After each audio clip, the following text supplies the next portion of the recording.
Chapter 3. A mostly safe haven. The sound of footsteps snapped me back into reality. Through my peripheral vision, I could see the orange rays of the morning sun leaking through the trees.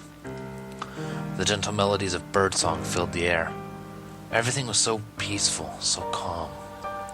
A part of me wanted to believe that yesterday was just a bad dream, but the dull ache that spanned across my body dashed all hopes of that being true. The footsteps were getting closer. They couldn't have been from a human.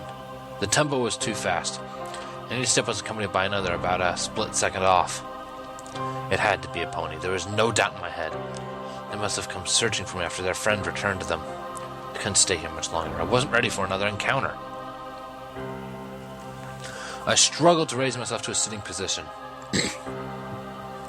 My muscles ached and groaned in protest, and I tried to tune them out. A sharp pain spread across the palm of my left hand as it barely skimmed across the earth. I clicked critically against my stomach and cringed when I caught sight of the wound. My discolored palm was covered in blisters. A weak trickle of scarlet blood was still seeping out of the wound.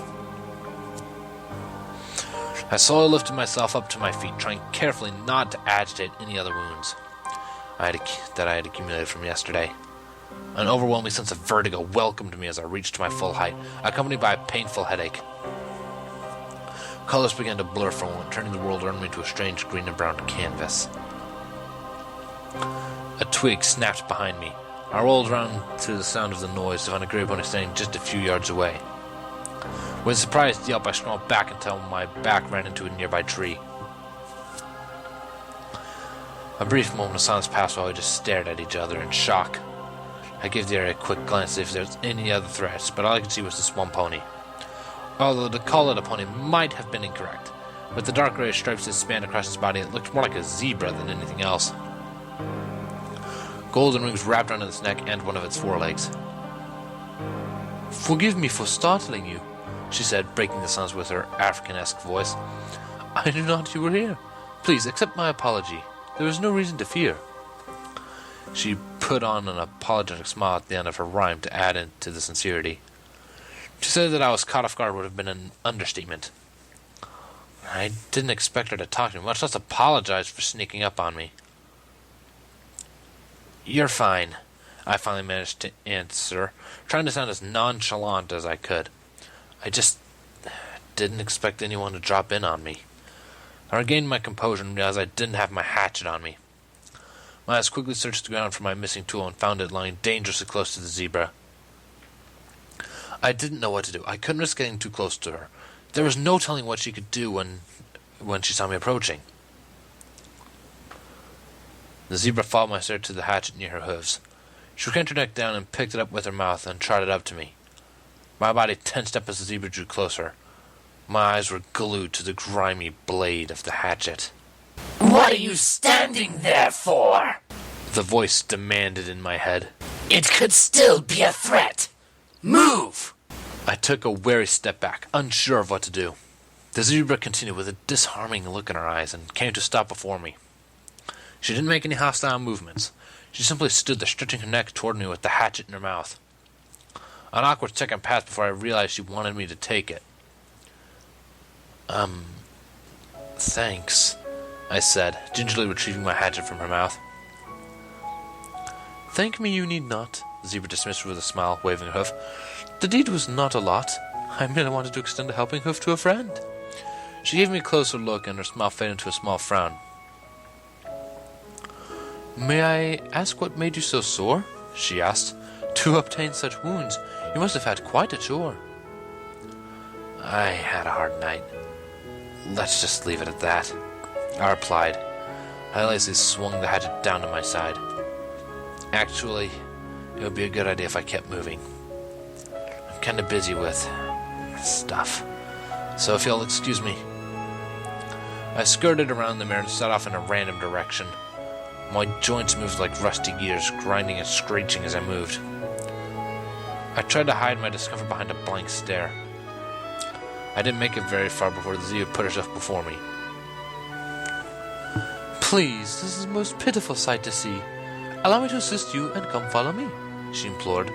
I can offer you a remedy for your ails, at which I will send you happily on your trails. I hesitated. The sound of a remedy was very appealing to my sore body. The zebra appeared sincere about the offer too. Maybe it wouldn't be such a bad idea to have a quick rest before I set off. What if it's a trick? The question seemed to bounce around in my head a few times before the strange voice continued. She's still one of them. She probably knows of last night. She could very well be leading you into a trap. I shook my head to dispel the foreign thoughts and glanced at Zebra. She seemed legitimately concerned, but my mind was already made. Thanks for the offer, I said, but I think I'll live for the moment. I started walking in the other direction, hoping that the zebra would take my word for it. Besides, I added, my mother warned me about accepting help from strangers.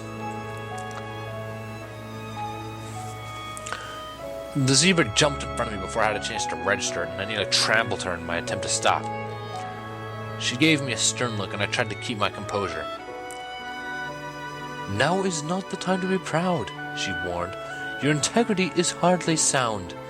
There are creatures here that can gobble you with ease, so let me help you, my strange friend. Please. Her expression softened, and I thought I saw genuine worry in her eyes. I sighed and shook my head. Look, I'm not trying to be rude here, but why do you want to help me? I'm just a stranger to you. I can't give you anything in return. The zebra put on a knowing smile. I once walked the same road as you. I was scared, alone, and my friends were few. When I first came here, I received many frightened looks until some ponies decided to open my book. They showed me kindness and asked for nothing in return. To offer the same help to you is all that I earn. You are more than capable of surviving by yourself. The words seemed to echo louder in my head, and the headache had returned to add to my list of ailments. Where was it coming from? You don't need her help, the voice persisted. She could be toying with you, taking advantage of your weakened state. You could be walking right into her trap. My grip tightened on my hatchet. Maybe the voice was right. But who's to say that the zebra wasn't at the village last night? I did recall traveling deep into the forest last night. For all I knew, she could have been from somewhere else. Somewhere far from the village where I could rest for a while. The mere thought of it seemed to relax my body. Besides, the zebra did appear genuinely concerned about me. All right, I said hesitantly. You in. Just lead the way, and I'll be right behind you. Her expression brightened significantly. Without wasting any more time, she set off into the nearby foliage. I quickly slumbered after her. My eyesight was still a bit hazy from my abrupt awakening, but it was easy to follow the great smudge of the zebra through the vibrant greenery. She introduced herself as Zecora, in rhyme, of course. Come to think of it, everything she said was like a small poem. It was pretty interesting. It seemed kind of fun, like some sort of game. When asked where we were going, she explained that she lived in the forest alone. The news damped my earlier hopes of resting, but I tried not to let it get to me. Besides, I was still going to get some time to rest while I was there, and perhaps it might have been better after all if I found shelter by myself. I didn't want to risk another reaction like last night. A low growl interrupted Zecora in mid-sentence. She immediately came to a halt and her ears perked up as she tried to find the source of the menacing sound. I instinctively put my hand over my stomach as if doing so would help fill the emptiness that was slowly growing inside. I weakly chuckled. Sorry about that, I apologized. It's been a while since I've had a decent meal. Zecora gave me an incredulous look and gave her own half-hearted smile. My, whether that was a beast or not, I could not tell, she chuckled. It seems that some pony has a hunger that needs to be quelled. Don't worry about it, I said. I'll be fine. My stomach, though, was quick to give its noisy rebuttal. This time, the mare couldn't hold back a small burst of laughter escaping her throat. I prepared some soup before I left for my morning walk, she explained through a contagious smile. You may have what is left, and then we can talk. I shook my head in disbelief and exhaled. Thanks, I said as a small smile pushed its way up to my lips. That's really generous of you. My stomach grumbled in agreement. There's no need for thanks. I have plenty to spare, Sikor said, waving her dismissively. And fortunately for your stomach, we are almost there. We pushed further through the foliage until a gnarly tree came into view. Various glass bottles hung from some of its knotty branches, and bizarre wooden masks littered the ground surrounding the house. A faint yellow glow radiated from 2 holes cut out of the tree. I hesitated as Zecora walked through the front door. I was beginning to get second thoughts about following the zebra.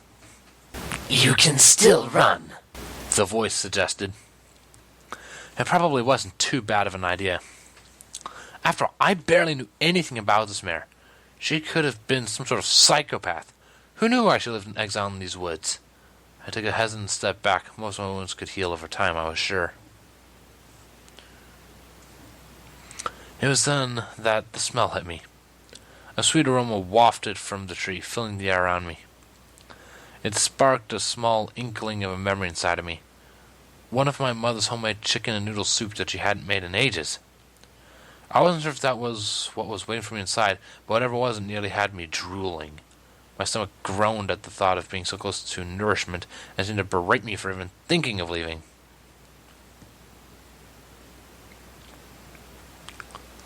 Zecora popped her head out of the door and gave me a quizzical look.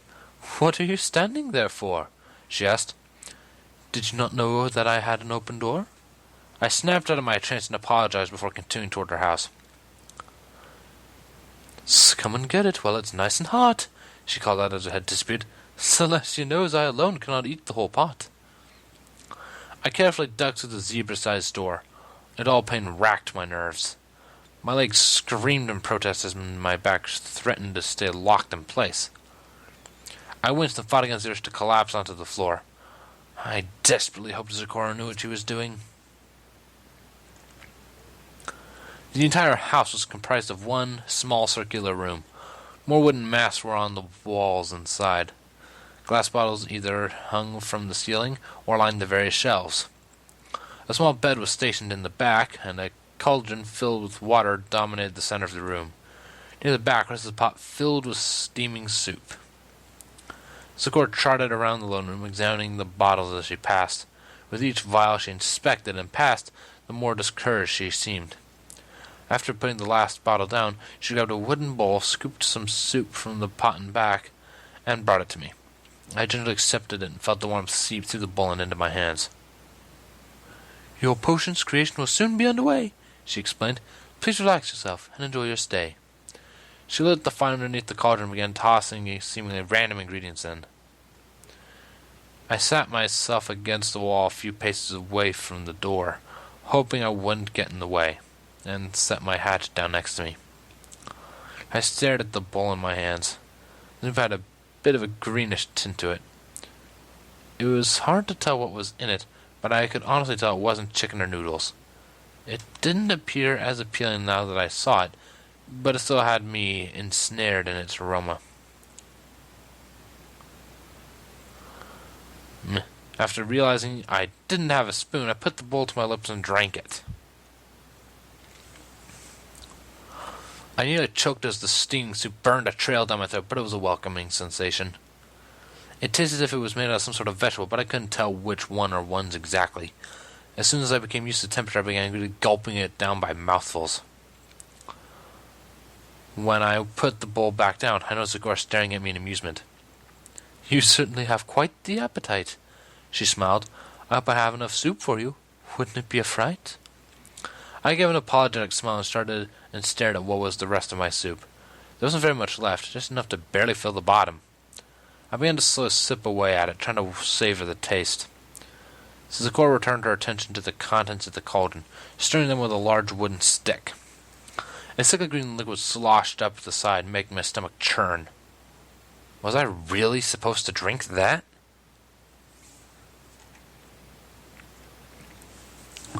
I rested the bowl in my hands once I was finished and glanced up in time to catch Zecora staring at me in curiosity.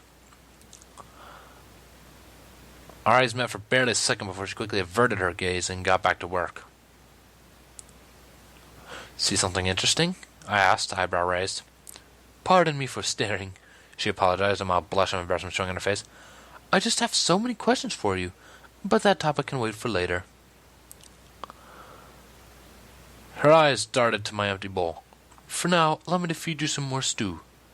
She trotted up to me and picked up my bowl. I offered my thanks again, and she simply nodded as if it was nothing and went back to fill it up. An odd scent wafted from the middle of the room. The fire underneath the cauldron seemed to be put out a while ago, but the liquid inside was still steaming. When Zecora returned to the newly filled bowl to me, she retrieved an empty vial nearby and dipped it into the cauldron. "Take this potion, and you shall be healed within the hour," Zecora explained as she handed it to me. "I must warn you, however, it will be quite sour.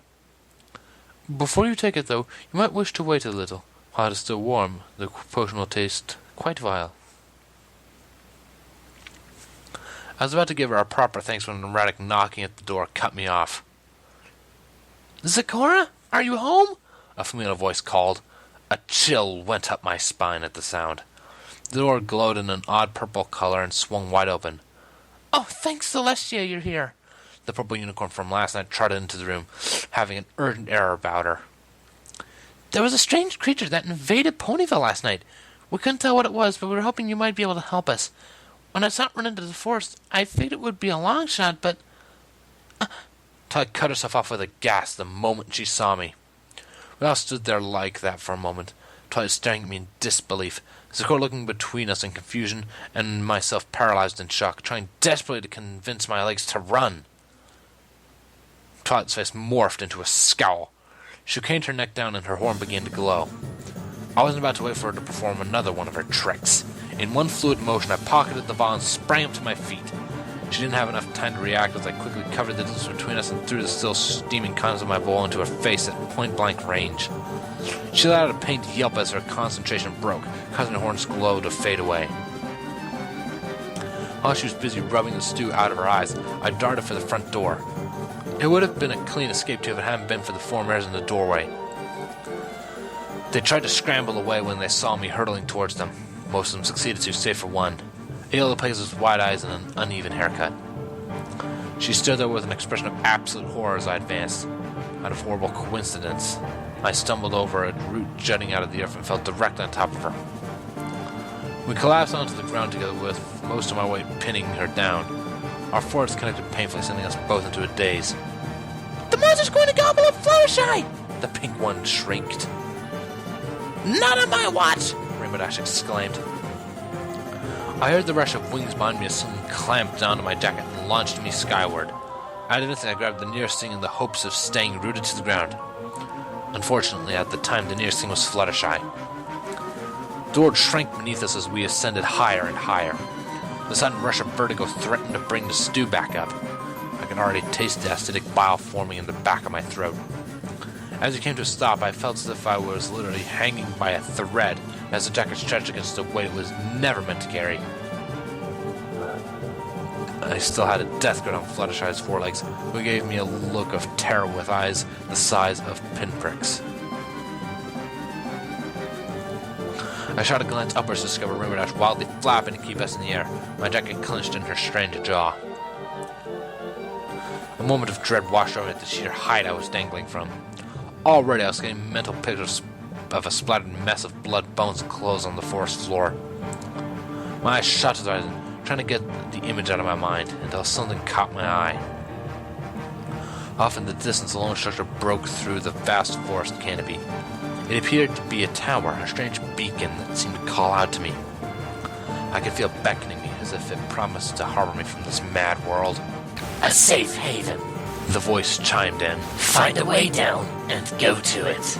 But the muffled shout jerked me back into reality. I glanced up to see Rainbow Dash glaring down upon me. A small idea formed in my head. "What did you say?" I asked, trying to feign confusion. "My head! She repeated, voice rising with temper. "I can't understand you with that jacket in your mouth," I shouted. Of course, I did know what she was trying to say. I was hoping that she would fall for it. You must spit the jacket out of my mouth. I said I... The rest of her sentence was lost in the wind as Fluttershy and I entered freefall. The deafening wind ripped around me, the canopy quickly coming up to meet us. It's time for the next phase of my plan. I looked ahead to me where the yellow Pegasus fell, with her wings still pinned to her sides. "What are you waiting for?" I shouted. "Start flying!" She gave me a frightened look and whispered something inaudible with the wind. "Speak up!" I hollered. "I can't hear you!" "I can't!" Fluttershy shouted in desperation. My body froze as terror began to seize hold of my heart. This wasn't good. If she didn't start flying, then we wouldn't hit the ground. Then we would hit the ground at full force. A shudder ran through my system as I recalled the disturbing mental image from before. "Look," I tried. "If you don't start trying, then we're about to be nothing more than a splatter mark on the dirt." It seemed to be the motivation she needed to hear. With a newfound energy, Fluttershy began flapping her wings like mad, trying to sustain our elevation. The ground was still approaching too fast. At this rate, we would be lucky to die with our insides still inside. "Come on, you can do it," I muttered under my breath. "Just a little bit more." We were approaching the canopy at an angle. It would only be a few more seconds until we hit it. Our descent was slower, but only barely. I closed my eyes before it hit the trees. This was going to get rough. I lost my grip on my falling companion as the branches swatted us on this way and that. A vine caught itself around my leg, causing me to flip forward and bash my wounded knee against the tree. I felt the faint hole pop in my right ankle where the vine had ensnared. Something came loose and I was falling again. Leaves and thorns cut at my exposed skin. A branch sprouted out of nowhere and rammed into my stomach. I hung there breathless before the weight of my legs pulled me backwards. I reached my hand out to grab something, anything that would put an end to this painful descent. A vine found its way into my hand, and I clamped fingers around it for dear life, giving me a rope burn as I slowly slid down. The ground was only a small drop away now. I released my grip and landed feet first, only to crumble to a heap as the pain from my new and old injuries attacked my brain. My vision was fading in and out. There was a loud snap somewhere above me. My eyes flicked up in time to see the form of the yellow Pegasus falling from the trees. My eyes struggled to make out the horrid scene before me. Cuts and bruises covered her body, and her wings were splayed in an unholy manner. She let out a sharp exhale when her delicate frame hit the unforgiving earth. The world was silent. Too silent. I couldn't tell if the Pegasus was moving or not. I managed to prop myself up on my elbows and get a better look at her, and my broken body was quick to protest. Her scraped back was facing me, rising and falling in sync with her ragged breathing. I let out a sigh of relief. She was still alive.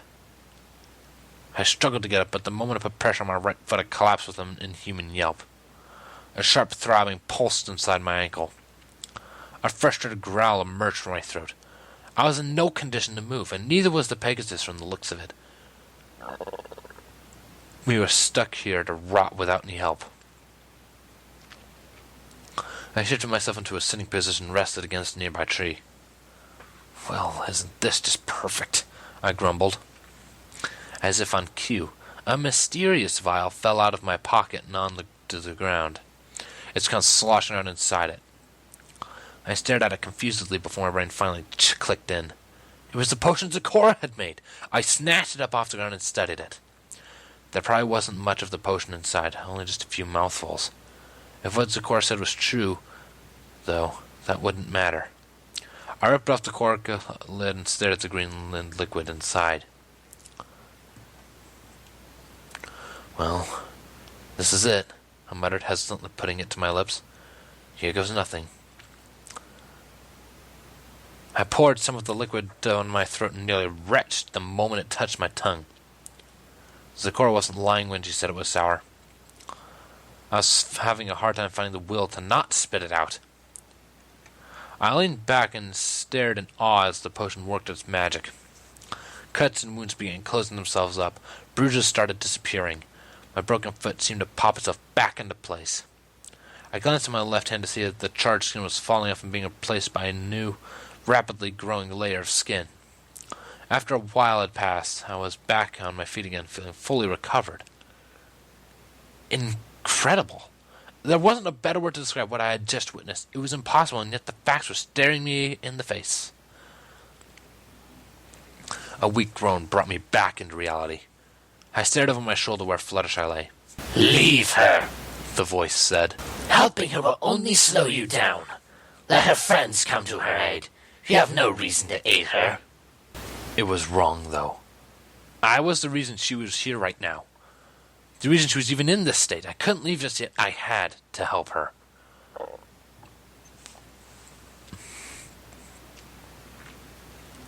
I rushed up to her side. Her condition was much worse than I originally thought. There was a large gash in her side that was spilling blood everywhere. It was getting harder and harder for her to breathe. It's going to be alright, I whispered. Just hang in there. I sat down beside her and propped her head up on my lap. My fingers accidentally brushed up against her wound as I shifted her and her breathing became sharper. It's okay, I cooed. Everything's going to be okay. I opened Fluttershy's mouth and started pouring some of the contents in her mouth. The little Pegasus coughed, probably not expecting to be assaulted with a sour flavor. A small dribble leaked out the side of her mouth. Now, I whispered as I tried to wipe it off. You need to drink your medicine. How else are you going to feel better? She silently obliged. Once I figured I had given her enough, I put the potion back in my pocket and watched the scene as her wounds began mending. Her feathers and wings rearranged themselves. The gash ceased bleeding and began to slowly close. Her mane even grew back to what I assumed was its original shape. A distant voice echoed throughout the forest, but I didn't catch what it said. I strained my ears in case it called out again, and, sure enough, the voice cried out again. Fluttershy! The others were getting closer. I glanced back down at the Pegasus in my lap. They won't be able to find her if I left her here. I would have to leave her on the path somewhere. It might be risky, but if I was quick enough, I should be able to drop her off and then split before a friend showed up. Her body was still healing, but I doubt that would be too much of a problem. I slithered my arms underneath her body and lifted her up. She wasn't as heavy as I gave her credit for, roughly the same weight as a dog about her size. Surprisingly, she was still fast asleep, too. Her injuries must have knocked her out cold. I forced my way through the thick greenery that surrounded us, shielding the sleeping Pegasus as best I could. We weren't too far away from the path when we emerged. The callings were getting much closer now.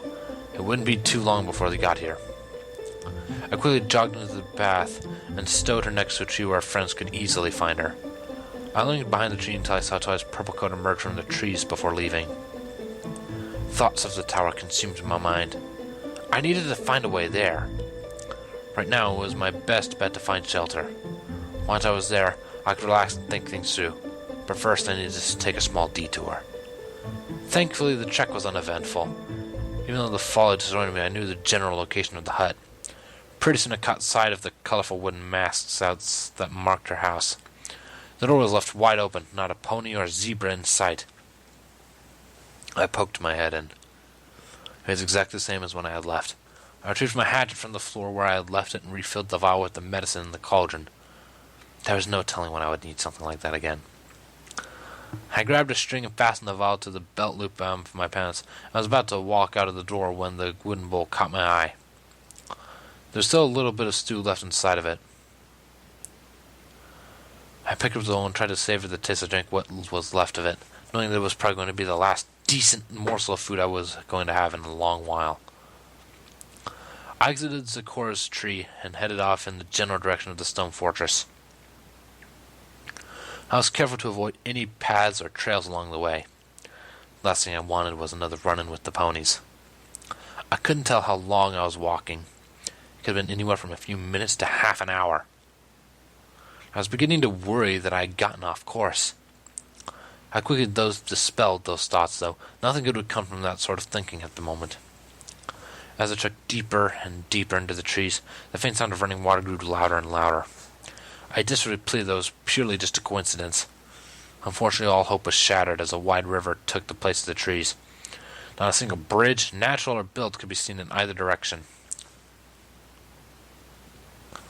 I sighed as I realized that crossing would be inevitable if I wanted to reach my sanctuary. I hesitantly put a foot in the river, cringing as cold water seeped into my shoe and drenched my sock. With each step I made further into the river, the higher the water crawled up my legs. Not even a quarter of the way across, and I was already soaked up to the stomach. At one point, I had to put the hatchet's wooden handle in my mouth so I could swim more efficiently. Yes, I was completely drenched as I emerged from the other side. I tried my best to wring out my clothes before carrying on. After a few more moments of walking, a stone wall emerged between some of the branches and vines. I couldn't believe my luck. I made it! My sister was just beyond the trees ahead of me. I jogged into the clearing of the trees and caught my first whole glimpse of the colossal stone structure. It was in ruins. Glass fragments and gaping holes dominated the place where windows should have been.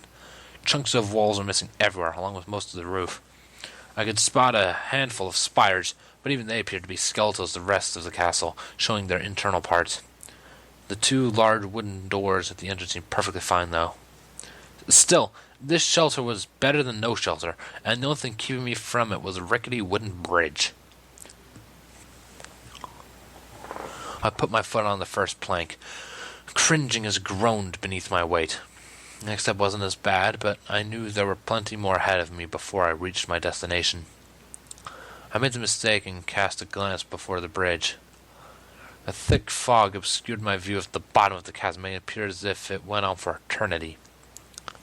I gripped the rope support beams for dear life, feeling that the next step could very well be my last. Thankfully, the bridge was sturdier than it made itself out to be in the end. Once on the other side, I opened the heavy doors of the castle and took in my surroundings. The ceiling in the first room was completely gone, as well as most of the windows. Plant life sprouted here and there through the cracks scattered across the walls. Near what was left of the back wall rested a moss-covered sphere on a pedestal. 5 smaller platforms branched out underneath it. It had a sacred air about it, as if it once held a great treasure that had disappeared. My eyelids were getting heavy, and I stifled a yawn. Looking up through the hole where the ceiling was, I saw that it was barely noon, not that it helped my drowsiness whatsoever. Through one of the scattered windows, I thought I could see the spire I had spotted earlier. It seemed mostly whole, at least more whole than any of the others, and it seemed to be as good of a place as any to get some rest. After finding my way through the maze of corridors, I found the stairway that led to up to the top. I was pleased to find that the room was much more whole than the rest of the building. Glass covered most of the windows. There was much less plant life covering the stone room. Best of all, the ceiling in here was still intact. A throne sat on a raised platform in the back. It was missing a few chunks here and there, but it was whole where it counted. I was careful to avoid any of the shards of blue armor that littered the base as I drew closer to it. The throne was cushioned, much to my enjoyment.